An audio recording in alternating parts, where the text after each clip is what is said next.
When Jesus had crossed again in the boat to the other side, a great crowd gathered around him, and he was by the sea.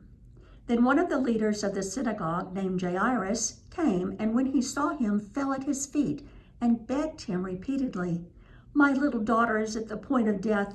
Come and lay your hands on her so that she may be made well and live." So he went with him. And a large crowd followed him and pressed in on him. Now there was a woman who had been suffering from hemorrhages for 12 years. She had endured much under many physicians and had spent all that she had, and she was no better, but rather grew worse.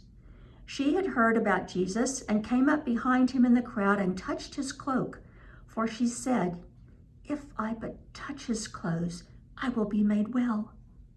Immediately her hemorrhage stopped, and she felt in her body that she was healed of her disease. Immediately aware that power had gone forth from him, Jesus turned about in the crowd and said, "Who touched my clothes?" And his disciples said to him, "You see the crowds pressing in on you. How can you say, 'Who touched me?'" He looked all around to see who had done it. But the woman, knowing what had happened to her, came in fear and trembling, fell down before him, and told him the whole truth. He said to her, "Daughter, your faith has made you well.